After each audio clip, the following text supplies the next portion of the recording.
Be united, B थानसा। मेरा यही एक मैसेज था।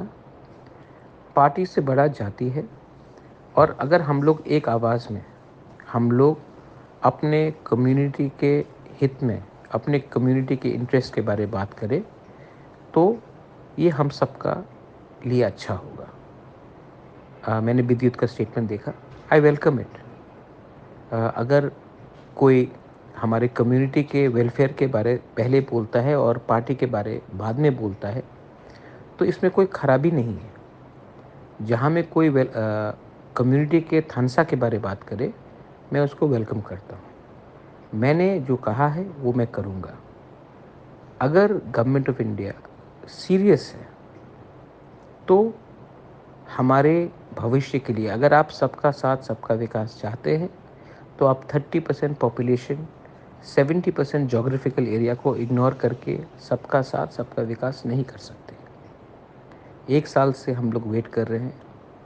मैं 10-11 दिन दिल्ली में बैठा रहा।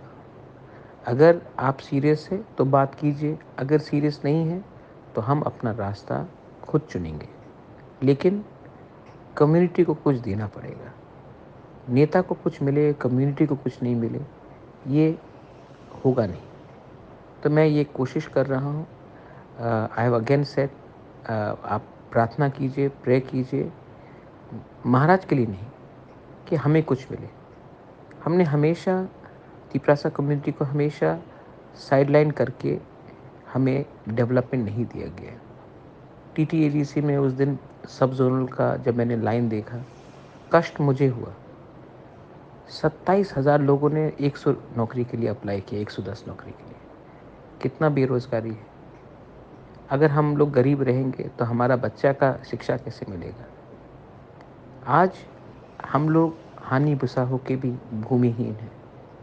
अगर नेशनल हाईवे बनता है, रोड वाइडनिंग होता है, कहीं में कोई प्रोजेक्ट आता है, तो हमें कॉम्पनसेशन नहीं मिलता, क्योंकि हमारे नाम में ज़मीन रजिस्टर्ड नहीं है। ये कौन से नॉर्थ ईस्ट में जगह है जहाँ में इंडिजिनस पीपल को अपने ही ज़मीन में परमिशन चाहिए अपना घर बनाने के लिए, कॉम्पनसेशन के लिए। तो ये सब चीज़ बहुत इम्पोर्टेंट है। सब लोग टेक्निकल पॉइंट में जाते हैं, मुझे प्रैक्टिकल पॉइंट देखना है कि हम अपने बच्चे का भविष्य कैसा ठीक करें। पॉलिटिकली आप देखेंगे कि हम लोगों का पॉलिटिकल राइट्स क्या है, कुछ नहीं। और कोई अगर त्रिपुरा को आइडेंटिफाई करता है, तो Maharaja son of the soil Tiprasa होकर आइडेंटिफाई करता है। लेकिन हमें क्या मिला है? आज अगर टूरिज्म को प्रमोट करना है, तो नीर महल, उज्जैनता पैलेस, माताबारी किसने बनाया? वो हमारे पूर्वजों ने बनाया, हमारे लोगों ने बनाया। लेकिन पैसा कौन कमा रहा है? 86 से बाहर स्टेट गवर्नमेंट कमा रहा है। उसका कुछ शेयर तो हमारे पास आना चाहिए। ओएनजीसी, गेल, ऑयल इंडिया एक्सप्लोरेशन करता है, हमको कितना परसेंट मिलता है? 30%। जबकि 100% एक्सप्लोरेशन हमारे एरिया में होता है। आज अगर ईडीसी का बजट सिर्फ 2% स्टेट बजट का है, जबकि 35% लोग ईडीसी एरिया के अंदर रहते हैं, तो ये इंसाफ़ी है या नाइंसाफ़ी है?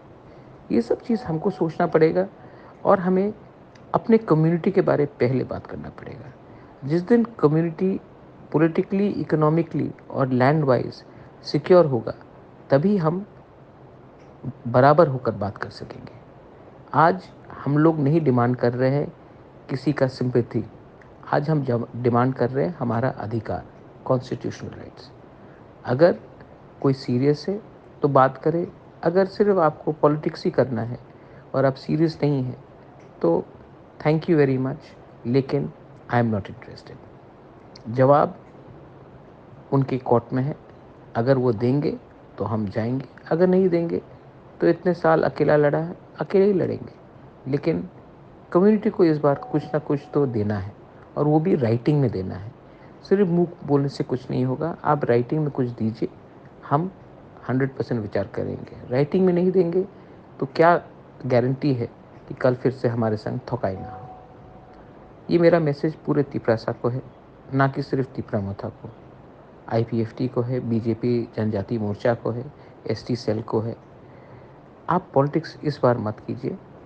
मैं सबके लिए कुछ चाहता हूँ, पार्टी के लिए नहीं, जाति के लिए।